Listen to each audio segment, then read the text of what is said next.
kɛnɛyaso min ye banabagatɔw jigisɛmɛyɔrɔ ye, jateminɛw bɛ ka yira k'a fɔ ko o kɛnɛyaso ninnu bɛ ka kɛ banabagatɔw ni kɛrabayɔrɔ ye. I n'a fɔ an b'a dɔn cogo min na, Mali ale kɔni sitanw de ka ca. Kɛnɛya ta na sira fɛ olu dagayɔrɔ tɛ foyi ye an ka kɛnɛyaso ba ninnu de la n'an b'a fɔ olu ma centre de santé public. O hukumu kɔnɔna la an wulila ka se an ka filiyatɔ dɔ ma min tɔgɔ ye Aminata Sira Sisoko. Ni ale yɛrɛ bolo Ala y'a ta kɛ nka ale ka ni filiya in ale bɛ se k'a da an ka kɛnɛya tigilamɔgɔ dɔw ka baara tagabolo fo ka taa se yɔrɔ yɛrɛ tagabolo ma. Fɛn min ye Aminata Sira Sisoko ale kɔni ka dutigikɛ dara médecine interne ale yɔrɔ in de la Ponge kɔnɔna la. Médecine interne mu Aminata Sira Sisoko yɛrɛ bolo n'o ye saya yɛrɛ so ye sa, sabula ka sanga ni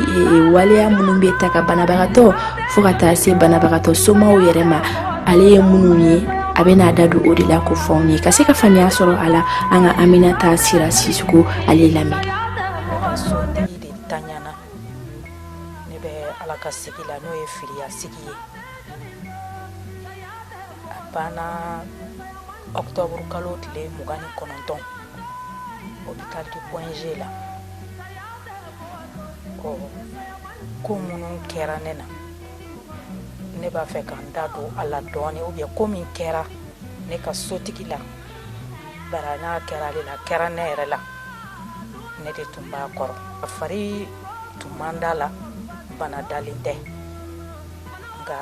a fari tun commencera ka jɛ, c'est-à-dire que o ko joli dɛsɛ de tun b'a la. An taara Gabriel Ture la, a ma dɛsɛ dɛ, sen ma dɛsɛ, bolo ma dɛsɛ, a yɛrɛ de wulila an taara. En fait, docteur dɔ de y'a suggéré, a fɔ an ye k'an ka taa mercredi k'a bɛ taa visite passer a la. A y'a ɲininka fɔlɔ ko mun b'i la, a ko docteur fosi tɛ ni la, a ko mais n sɛgɛnnen de don. O ko 8 heures ka aw sɔrɔ Gabriel Ture la. Taga kɛra Gabriel Ture la, a yɛrɛ de tagamana dɛ, mɔgɔ m'a minɛ, mɔgɔ m'a foyi, tagamana ka don mobili kɔnɔ. Gabriel Ture la, docteur y'a ye place tɛ comme a sɛgɛnnen tun don, o y'a ye fo a ka lada ka joli kɛ a la, en tout cas a ka reposer. An yɛlɛ cogo de filɛ Ponge mercredi kelen o la. An taara, u ye a admis b'a fɔ pavillon min ma comme médecine interne Ponge, a ladara yen de. U taara k'a lada, ne jiginna, ne nana ka na minɛnw ta ka t'u sɔrɔ yen, ka taa sɔrɔ a kelen bɛ yen. Ne ye weleli kɛ, u ko u bɛ ka visitew k'a la. Ne yɛlɛlen vers midi et demi, ne taara sɔrɔ a kelen bɛ salle kɔnɔ. Denmisɛnnin minnu taara bila, u taara joli ni fɛnw ɲini. Quelques instants, interne nana, interne kelen nana. A yɛrɛ ko ne ma ko ko nin bi ko min ko ɲaki don dɛ. Ne ko n ko ye mun ye? A ko pays côtier ninnu mɔgɔw. Donc o de ye a ka prise en charge kɛ. O ye joli poche 10 ko don o don ko ka kelen kɛ. Mɔgɔ min dɛsɛlen don, hali n'a ko a b'a sigi, problème don, c'est-à-dire que joli tɛ a la, poche 10 ko o k'a la. Mais o tɛ ne ka laɲini to o yɔrɔ yɛrɛ si kan. Ne ka laɲini bɛ yɔrɔ min kan, wali min ye ne tɔɔrɔ ka ne degun, Ala ta y'a ka ni ye tiɲɛ don. Nka dɔgɔtɔrɔ bɛ mɔgɔ n'i ye dɔgɔtɔrɔ ye dɔrɔn bi duuru bɛ ta ka bɔ i ka degun na. Anw de donna yen araba, ka araba journée kɛ, ka alamisa journée kɛ. Ne cɛ ye fajiri kunbɛn vendredi ani bina, nka k'a ta o araba de la sa fo ka taa fɔ ko o juma ni ne cɛ ntanyana. Anw de ɲɛ ma dɔgɔtɔrɔ ye, a bɛ fɔ dɔgɔtɔrɔ min ma ko titulaire, anw m'o ye ni médecine interne nin na. A bɛ interne de ka bolo kan ye. U nana ka na, u camanba bɛ na, u bɛ na ka na visitew kɛ, u bɛ mɔgɔ 10 bɔ, mɔgɔ 20 bɔ. a ye terminologie min fɔ ninnu ma olu de ye a kalanenw ye olu de bɛ ɲɛfɔli kɛ olu de bɛ dɔgɔtɔrɔ visiter u bɛ tila ka bɔ an ka étudiants b'u nɔfɛ olu bɛ n'u jɔ ten ninnu bɛ question poser u kun an yɛrɛ sigilen bɛ k'a bɛɛ lajɛ u bɛ question poser an ta ninnu kun u bɛ tila u bɛ don ne dabali banna point G médecine interne na a yɛrɛ sigilen bɛ cogo min na yɛrɛ c'est comme n'a sɔrɔ mɔgɔ faga yɔrɔ de don parce que a bɛ fɔ pavillon bɛɛ la kɔfɛ a bɛ komi mouroir de don n'i bilala yen dɔrɔn dɔwɛrɛ ma daga ye ni saya tɛ parce que i tɛ médecin kelen ye i ɲɛ la min bɛ se k'a fɔ ko an bɛ nin denmisɛnnin ninnu encadrer en même temps an ka maladie an k'u hakili lasigi banabagatɔ ni banabagatɔ o tɛ yen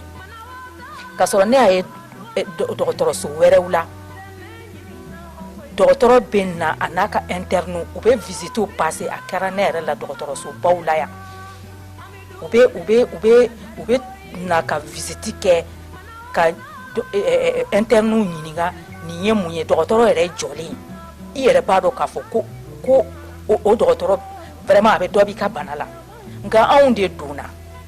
fo ka cɛkɔrɔba in tanya dɔgɔtɔrɔ kelen a ka haramu an ma ye o ma k'a la baasi yɛrɛ ye non seulement i tɛ dɔgɔtɔrɔ ye mais n'i ka maladie a mago bɛ dɛmɛ la ou bien e yɛrɛ mago bɛ mɔgɔ ka n'i ka maladie lajɛ i bɛ boli ka infirmières da kongo sufɛlaw fɛ dɛ infirmières b'a fɔ ko ayi ko taa sanfɛ ko internes bɛ yen d'abord infirmières bɛ sunɔgɔ la ou bien infirmiers bɛ sunɔgɔ la e bɛ boli ka yɛlɛ sanfɛ i kanangolo senangolo i bɛ e de ɲini na da bɛɛ datugulen don k'a daminɛ kun na fo kun i bɛ da bɛɛ sama da bɛɛ datuguli i b'a fɔ ko ninnu taara sunɔgɔ de kama yen médecine interne nin na yen i tɛ infirmier i b'olu da kongo olu sunɔgɔbagatɔ b'a fɔ k'i ka yɛlɛ i bɛ taa ka taa ninnu fana ɲini mɔgɔ si tɛ jigin i bɛ segin ka n'i ka maladie ma a kirinen b'i bolo se si t'i ye i bɛ ji de ta k'a kɛ ka a kun na fo ala k'a kun a dalen bɛ n bolo dugu ma n ba non médecine interne mouroir don jeudi don yen baarakɛyɔrɔ mɔgɔ dɔ n t'a ka baarayɔrɔ fɔ n t'a ka place fɔ o y'i kanto ko yan nɔ ko à partir de jeudi ko médecin bɛɛ bɛ ɲɔgɔn cɛ ko ka taa hôpital wɛrɛ la donc o de la n ko mouroir don bari o k'a daminɛ o la sa fo ka weekend ban fɛn fɛn min bɛ na saya de dagara e ye fo ni ala m'i ni labila donc u bɛ na hali dialyse fɛn diabète test o appareil ni o bɛ infirmiers de bolo n'u y'i ka maladie bolo sɔgɔ olu de ta y'o ye olu halala de don u y'a san k'a bila u kun commerce de don o tɛ hali hôpital du point G bolo k'a fɔ ni min bɛ yen n'o tigi k'a ta ka maladie soulager non infirmiers b'u ka o appareil san de o interne yɛrɛ b'a f'i ye ko c'est avec les infirmiers k'u bɛ na 3 fois par jour u bɛ n'i ka maladie bolo sɔgɔ a sɔgɔ o sɔgɔ 300 wallahi ala y'a dɔn non mais problème de do c'est terrible wa k'a fɔ ko ne kelen don ne kelen tɛ dɛ ni il a fallu que ne ka nin fɔ yɔrɔ min na dɔrɔn a dɔ bannikɛ jama ni fɛn ninnu na ni mɔgɔ dama min ko ne ka mɔgɔ tora nin na ne ka hali an ta in kɔfɛ 10 jours après an voisine dɔ o taar'o bila fɛn na médecine interne na o fana tora yen n bɛ se ka mɔgɔ 3 4 fɔ mais nin ko in bɛ perdurer ça fait des années donc ne bɛ min fɔ min tɔɔrɔ bɛ ne kan dɛ o de y'o ye wa k'an don fo k'an bɔ soin ɲanama kelen interne bɛ mun soin kɛ ka fɛnw sɛbɛn dɔrɔn k'a di allez-y acheter ça a ye taa ni san a ye taa ni san k'a sɔrɔ peut-être que o yɛrɛ tɛ i ka bana yɛrɛ fura yɛrɛ ye an bɛ min dɔn anémie la kɔni n'aw ye joli kɔni poche 10 kɔni sɛbɛn a kan ka kɛ non stop de mais siɲɛta min b'o fana joli ko la batara ko tɛ dɔw bɛ taa u bɛ taa gɛti de kɛ fɛn na banque de sang na dɔ b'i jɔ ye ka joli ɲini dɔ fana b'i jɔ poinge banque de sang na ka se ka hali poche kelen sɔrɔ ka n'o kɛ maladie in na donc situation commencera ka détériorer jeudi ala y'a ka kalifa minɛ la ka bɛn ni juma fajiri ye donc médecine interne ni ko min b'a la fo o ka ɲɛɲini de médecins tɛ se ka kɛ k'u bɛ sara k'u bɛ ɲɔgɔn cɛ ka taa ko anw ka maladu anw bɛ taa anw fantan ni kulekulu bɛ taa an tɛ dɔgɔtɔrɔ ye an dun b'an ka impôt sara an b'an ka fɛn bɛɛ sara an tɛ furakɛ an tɛ foyi i tɛ dɔgɔtɔrɔ yɛrɛ y'i ɲɛla médecine interne na kabako de don maladu bilalen bɛ interne de ka bolo kan ye ne t'a fɔ u tɛ fɛn dɔn dɛ ne tɛ se k'o fɔ ne t'u encadrer mais ne kɔni b'a dɔn n'u ye ɲɛmɔgɔ sɔrɔ u ɲɛ mun bɛ bulu ɲɛ i b'a fɔ hôpitaux tɔw o bɛ an hakili sigi k'o bɔ a la ji tigɛ ayi o fana ye kabako ye poinge pourtant a dun fɔra ko forage sɛnɛnnaw ye o an ni an ka bidɔnw de yɛlɛla maladi yɛrɛ ko a denw ma ko n'aw bɛ yɛlɛ n ka bidɔnw bɛ sanfɛ a y'u fa bidɔn 5 aw ka na n'u ye ji tɛ yan nɔ ɲɛgɛn kɔnɔna tɛ sɔn service de nettoyage tɛ yen yɔrɔ tɛ nettoyer tumu finmaninw kelen bɛ ka ɲɛgɛn fa tewu ne yɛrɛ de ye n waraka kama k'a nettoyer ka eau de javel ni fɛnw k'o ɲini k'o di ne ma ne k'an ka yɔrɔ nettoyer à chaque instant k'o fara yɔrɔ soso kɔni tɛ o y'an tagalan ye ka sa nɔgɔ ji tigɛ courant yɛrɛ tigɛra yen courant tigɛra ka plus d'1h30 kɛ maladi ko ne ma ko ne k'ale finfa ko soso bɛɛ ko funteni bɛɛ kabako de ye médecine interne ne a pavillon wɛrɛw bɛ yen nɔ minnu ye faamaw dayɔrɔ ye olu tɛ nin dɔn poinge la anw fantannu dɛ anw de bɛ nin dɔn o de la fo dɔ de ka bɔ k'a ɲɛfɔ ne tɛ se ne kɔni cɛ tilara n na tiɲɛ don ala y'a ka baara kɛ an bɛ dugawu k'a ye ani silamɛsiw bɛɛ fɛn fɛn min tagara nin tagacogo in na ne bɛ dugawu k'a bɛɛ lajɛlen ye nka médecine fo dɔ de ka bɔ k'a fɔ a ka décrier contrairement à ce que min bɛ fɔ an ye téléw ni fɛnw na a directeurw bɛ bɔ k'a fɔ ko tan ayi ne ma da la o tɛ tiɲɛ ye parce que o bɛ bɔ k'a place défend o ye tiɲɛ ye mais ne fana bɛ bɔ de min kɛra ne yɛrɛ ɲɛna nin tile 2 ye hospitalisation na poinge ji tigɛ courant tigɛ dɔgɔtɔrɔ ntanya matériel ntanya nɔgɔ service de nettoyage tɛ yen an yɛrɛ de bɛ tile serpillère ni fɛnw b'an bolo eau de javel an b'a kabako de ye poinge tiɲɛ yɛrɛ la ni ne kumakan in kɔni sera ka taa ni wɛrɛw ka se ka sauver ala yɛrɛ ta kɔfɛ o de ye ne ka laɲini ye cikan min bɛ ne bolo k'a ɲɛsin autoritéw ma surtout ministre de la santé ministre de la santé i kɔni bɛ ka matérielw di nka ne ma da la n'i donna pavillon kɔnɔ k'u lajɛ ou bien ka maladiw u ka liw kan k'a lajɛ min bɛ yen banabagatɔ kɔrɔsigibagaw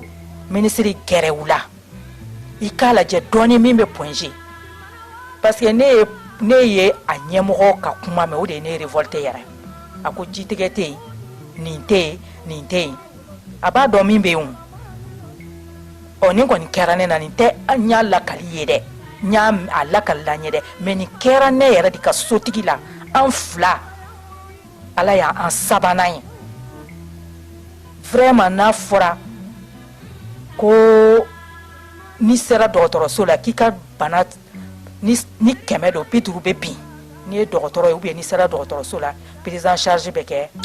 an ma so niveau la fɔlɔ dɛ n'a fɔra kaba k'i bɛ lada dɔgɔtɔrɔso la dɔrɔn i yɛrɛ bɛ da la k'a fɔ surtout yɔrɔ bɛ yɔrɔ la ko médecine interne non saya de dagara i ye a yɛrɛ bilalen bɛ côté min yɛrɛ la yɛrɛ fo dɔgɔtɔrɔso bɛɛ kɔfɛ n'i sera yen nɔ dɔrɔn i ta de bannen y'a la ne y'o de faamu médecine interne na ka tila k'a lase autorité baw ma ministre ta kɔfɛ ministre fana ka ɲɛmɔgɔw bɛ yen aw kana da ka taa forage ni fɛnw dama seni k'a di mɔgɔw ma dɛ aw ka visite surprise kɛ pavillon na bani aw k'a lajɛ n'aw y'a lajɛ réalité min bɛ yen a bɛ n'a dɔn parce que dɔ ko ne ma ko hali sɛrɛngi n'yo mɛ radio dɔ de kan o bɛɛ de ye incité ka kuma hali serengi ka maladie ka prélèvement kɛ jolita ni fɛnw kɛ i yɛrɛ de b'i ka serengi san e mɛ nin kabako ye an dun b'an ka impôt sara a y'anw fantanw lajɛ koyi ne kɔni ka sotigi ta banna la mais est ce que ne yɛrɛ fana kisira wa est ce que ne somɔgɔ kisira est ce que ne dɔnbaga kisira wa ni médecine interne ni a y'a lajɛ parce que an y'a mɛn yɛrɛ ne ye sondage kɛ ka ɲininkali kɛ u ko a docteur nin t'a tɔgɔ fɔ a bɛ pasteur la k'i n'a bɛ talo ɲɔgɔn na yɛrɛ tellement a tɛ sigi a bɛ donni ka bɔ kɛ alors que fan wɛrɛ fɛ anw fantanu minnu ni pasteur se tɛ anw ye dɛ a bɛ kɛ anw de la ni malisigi in na wa pasteur se ma kɛ ne cɛ ye koyi pasteur se ma kɛ ne cɛ ye ala y'a ka baara kɛ nka a ye sabali a ka aw kɔfilɛ anw na a ka kɔfilɛ anw na walahi an b'an ka impôt sara dɛ an b'an ka impôt sara donc a k'a lajɛ minimum ye dɔgɔtɔrɔ ka yaala k'a ka maladie lajɛ n'a bilala ka pavillon na mais o bɛ don ka bɔ k'a ka saya kɛ hali a t'a dɔn ko mɔgɔ bɛ yen o de bɛ ne fɛ autorité k'a fɔ aw ɲɛna aw ka na ni furaw ye aw ka na ni yɔrɔ jɔsilaw ni fɛnw aw ka kangari da u ye parce que ni fɛn fɔra dɔrɔn bɛɛ bɛ girigiri ka marché di ka marché d'u ma marché bɛ di foyi n'a fɔra e b'i ka banabagatɔ kɔrɔsigi la k'e ka yɔrɔ jɔsi k'e bɛ kasa la e bɛ nɔgɔ la e yɛrɛ ni dɔ bɛ bɔ yɔrɔ kankɛrɛla kɔni ko tɛ o e tɛ nin dɔgɔtɔrɔso si kɛ Mali nin dɔgɔtɔrɔso si kɛ k'i ni kankɛrɛla ma na ayi o kɔni o hali n'i nana n'i ka yɔrɔ désinfecté kalo kelen kalo fila i ka yɔrɔ bɛɛ bɛ fa kankɛrɛla la kankɛrɛla ye ɲɛmɛrɛmisɛnnin c'est pas possible a b'i kin cogo min na a bɛ yɛlɛ ka ten a bɛ yɛlɛ ka n ko kabako de don an ka fosi tɛ se ka dayɛlɛ a ye dɔgɔtɔrɔsow lajɛ han a ye Mali hôpitaux lajɛ a ye dɔgɔtɔrɔsow lajɛ quoi an kɔni t'a nɔgɔyara la n bɛ ala fo k'a barikada minnu ye nana ka na ɲininka n ka tɔɔrɔ la n ye dɔ bɔ n dusu la ala k'a kɛ ne ka sotigi ma hinɛ ye parce que a b'i comme u y'a faga de ne bolo u y'a faga de ne bolo u y'a faga parce que se tun bɛ u ye k'u jɔ u jɔda la an dun y'a mɛn ko n'i tora mɔgɔ ka bolo kan ko Seydou Su de y'i parce que saya balila yɛrɛ la kuma tɛ anw ma bari an ma taa hospitalisation na an taara de dɔrɔn ko ka taa lajɛ a anémielen don a fura ye min ye n'o dɔwɛrɛ ma taa b'o la o tile fila k'o kɛ saya ye i b'a sɔrɔ a dar'o kama o ye tiɲɛ ye fatalité ka d'an ye mais min b'a jukɔrɔ fana o fana ka fɔ tiɲɛ yɛrɛ la o fana ka fɔ ne bɛ bɔ nin kuma la nin yɔrɔ in na kuma ka ɲi a hakɛ la hakɛto b'a la sɔli ala rasuli